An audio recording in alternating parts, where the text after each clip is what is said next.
Sobanukirwa amateka ya Nyabingi. Nubwo izina ryamamaye cyane ari Nyabingi, ariko izina rye ry'ikinyarwanda ni Nyabyinshi, bivuze umuntu ufite ubutunzi bwinshi.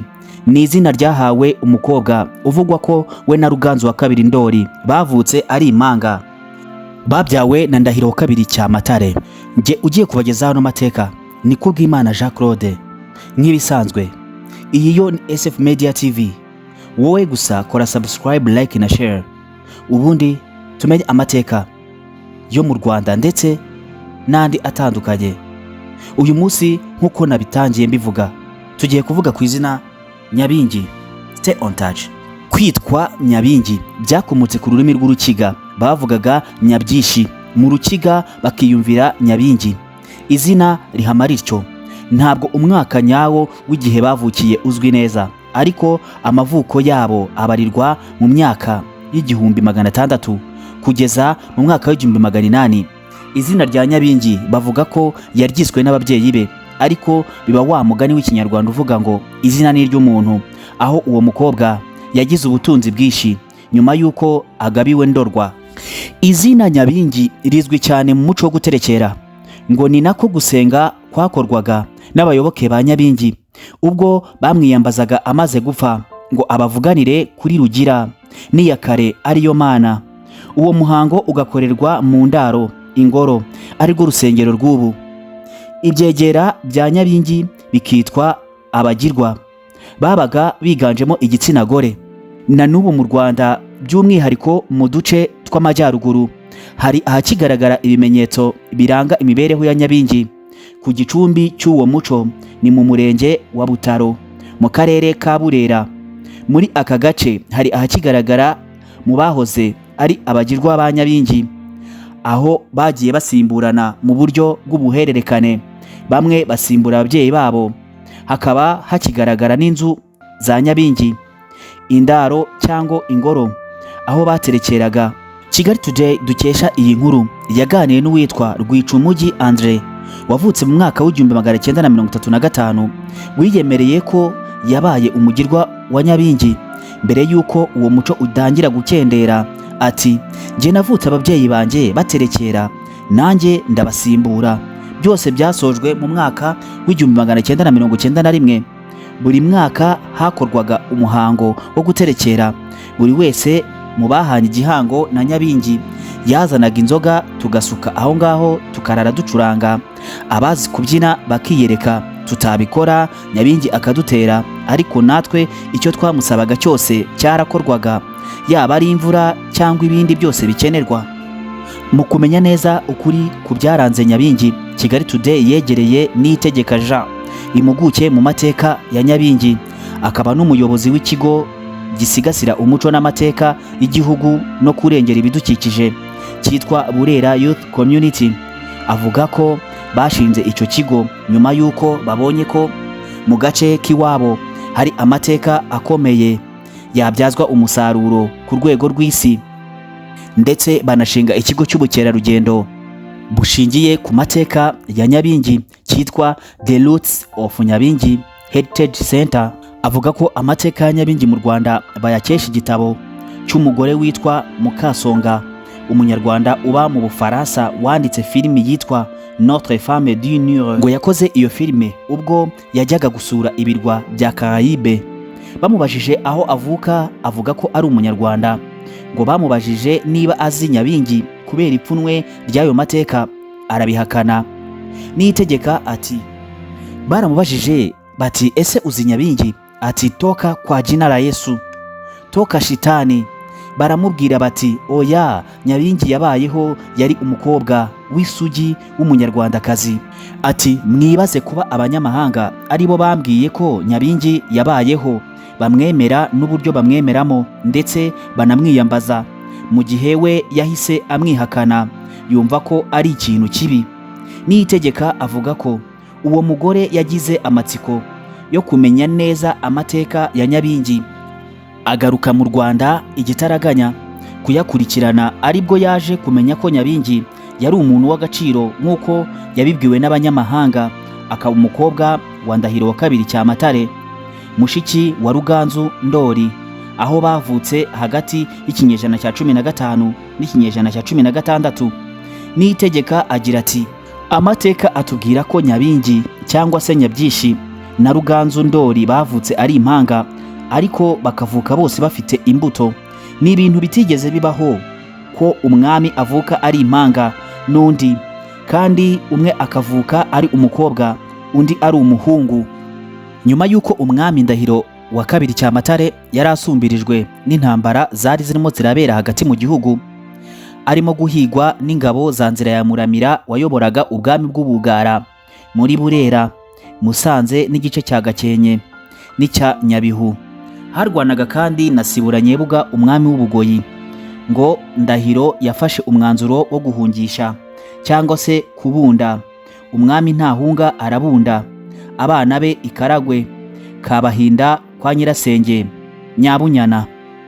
Igihugu cyamaze imyaka 11 nta mwami, gihura n'akaga gakomeye nk'uko Niyitegeka abivuga. Nyuma y'itanga rya Ruganzu, igihugu cy'u Rwanda cyamaze imyaka 11 nta mwami wo gusimbura, kuko Ruganzu yari yarabundiye i Karagwe, aribwo igihugu cyagize ibibazo bikomeye by'amapfa, ababyeyi ntibabyara. Abiru nibwo bagiye inama yo kugarura Ruganzu Ndori.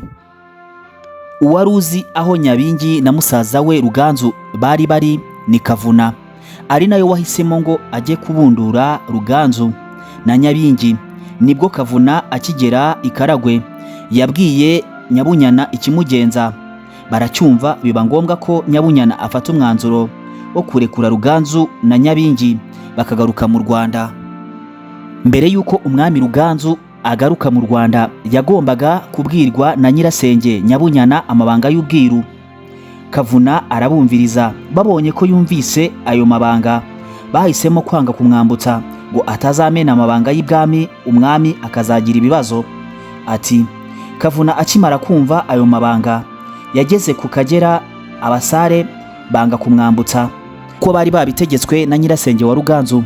Nibwo yahise afata umuheto n'imyambi yari afite, arabivuna agira ati uyu muruho narushye ugapfa ubusa, abagabo, abagore, abakobwa n'abahungu b'i Rwanda bazawuruhe. Niho hakomotse ya mvugo igira iti kuruha uwa Kavuna, bivuze kuruhira ubusa. Nta nyiturano, ahita yiyahura. Umva ibitangaza byabaye. Ruganzu na Nyabingi bakimara kugera mu Rwanda, urugo rwa mbere basohoreyeho, umugore wari umaze imyaka myinshi atwite inda yaranze kuvuka, yahise abyara. N'inka yari muri urwo rugo ihita ibyara, n'imvura iragwa. Nyuma y'igihe kirekire hari amapfa, nibwo Ruganzu yacumbikishije mushiki we ahitwa Kagarama muri Uganda y'ubu, ajya muri Nyakinama muri Nkotsi na Bikara, aho abami bose bo mu Rwanda bimikiwe. Akimara kwimikwa, Ruganzu wa kabiri Ndori yahuye na Ryangombe amuha imitsindo imufasha gutsinda Nzira ya Muramira, aho yagiye iwe gushaka ubuhake. Yiyoberanyije yigira umugaragu, ariho havuye inyito igira iti Cyitatire cya Rwambarantama, kubera uburyo yambaraga nabi yiyoberanyije. Kubera imitsindo Ryangombe yari yarahaye umwami Ruganzu, nibwo kwigira umugaragu kwa Nzira ya Muramira yasabwe kujya kwasa inkwi, atema igiti cy'umurinzi cy'ibwami, bituma imbaraga z'ibwami zigabanyuka. Ingabo za Ruganzu zinesha iza Nzira ya Muramira.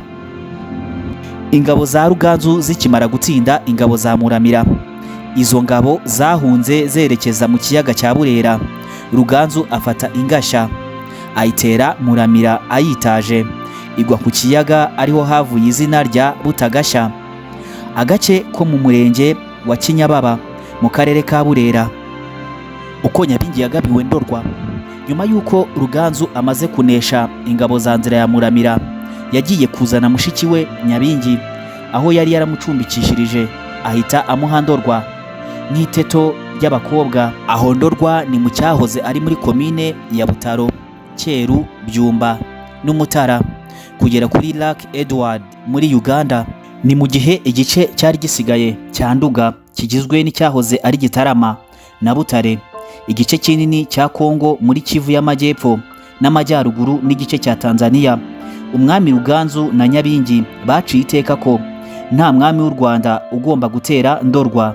Yari yaragabiwe Nyabingi, ngo Rwabugiri niwe wagerageje kuhatera bimuviramo gupfa ababaye nyuma y'uko arenze ku masezerano ya Nyabingi na musaza we Ruganzu Ndori.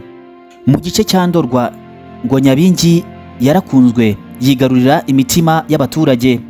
Umuhango wari usanzwe wo guterekera uhabwa imbaraga ndetse uranamwitirirwa, nk'uko Niyitegeka akomeza abivuga ati guterekera kwari ukwambaza Imana Rugira iya kare, aho baterekeraga abantu bose b'intwari ariko batakiriho. Bamuterekeraga mu rwego rwo kuba umuhuza wabo n'Imana, ari nabwo batangiye guterekera Nyabingi nyuma y'uko apfuye, ndetse umuhango wo guterekera arawegurirwa. Nyabingi yasimbuwe na Nyiramukiga, nawe asimburwa na Rutagira Kijume, uyu asimburwa na Rutindangenzi, avuyeho asimburwa na Biheko bya Ngobyi wishwe na Rwabugiri aho yamuciye igihanga, umutwe awujugunya mu kiyaga, ari nayo mpamvu icyo kiyaga cyahise gikama ari rwo Rugezi tubona uyu munsi. Ngo nyuma y'urupfu rwa Nyabingi abagaragu be bitwa Abagirwa bashyize imbaraga mu kumuterekera, ibi umuco cyane cyane mu Ndorwa. Aha akaba ari mu gace k'amajyaruguru, aho uwagirwaga umugirwa yabaga ari uwafashwe n'imbaraga za Nyabingi, ibyo twakwita kuzura umwuka by'iki gihe. Ati uwabaga umugirwa yimikwaga nyuma y'uko abanje kugaragaraho imbaraga za Nyabingi. Umugirwa wanyuranyaga n'ukwemera kwa Nyabingi byamugiragaho ingaruka, aho umuzimu wa Nyabingi yamuteraga akazakira ari uko atanze ikiru. Kandi Nyabingi niwe mbarutso y'ivuka ry'Abarasta. Hirya no hino ku isi hari ibihugu byiyambazaga Nyabingi nk'umugore waranzwe n'ubudahangarwa. Aha ibigwi bye byatumye bamwe mu banye-Ethiopia na Jamaica bashinga itsinda ry'Abarasta bangaga akarengane kakorerwaga abirabura, by'umwihariko mu gihe cy'itundwa ryabo mu cyo bise Nyabingi Charts. Niyitegeka avuga ko Rastafarisme ishingiye kuri Nyabingi, aho yatangijwe na Haile Selassie, umwami w'abami wa Ethiopia, ubwo abakoloni b'Abongereza baza gukoloniza Uganda. Muri iki gihe hari ubucuruzi bw'abantu, Abarasta bakagira imyumvire yo gusubira iwabo muri Afurika, bafataga nka Kanani yabo cyangwa ahantu ho gucungurirwa ariho muri Ethiopia. Niyitegeka avuga ko bihaye gahunda yo gusigasira aya mateka ya Nyabingi nyuma y'uko babonye ko abanyamahanga bakomeje kugaragaza agaciro gakomeye ka Nyabingi mu mibereho yabo. Nibwo mu mwaka wa 2017 igitekerezo cyo gushinga ikigo cy'ubukerarugendo bushingiye ku muco n'amateka. Bakimara gushyira imbaraga muri ubwo bukerarugendo, abantu benshi baturutse mu mahanga barazaga kuhasura, aho hari umunya-Ethiopia wahisemo gushinga kampani itwara ba mukerarugendo yitwa Queen Nyabingi. Ati abanya-Ethiopia bumva Nyabingi kuruta uko twebwe tuyumva. Uko utatandukanya Kiliziya Gatolika na Bikira Mariya, ni nako utatandukanya Rastafari na Nyabingi. Uburya Rukara impamvu yari umurwanyi cyane akabona itsinzi, abarashi be bari barakwikiriwe icumu na Nyabingi, niho bakuraga itsinzi. Buriya abarashi bemeraga Nyabingi ku rwego rwo hejuru, ku buryo kumubabuza byari ikibazo. Ndizera yuko usobanukiwe byinshi ku mateka ya Nyabingi. Benshi bumvaga bati toka Satani kwa jina la Yesu. Ibi ngibi siko bimeze, kuko Nyabingi yari umuntu usanzwe, ahubwo ibikorwa bye nibyo byagiye bituma habaho ibyo bintu byose. Njyewe mwakomeje kubana nari kubw'Imana Jean Claude. Iyi yo ikaba ari SF Media TV. Kora subscribe, like na share niba wakunze amateka. Ubutaha nzabagezaho andi mateka agiye atandukanye. Stay on touch, ndabakunda.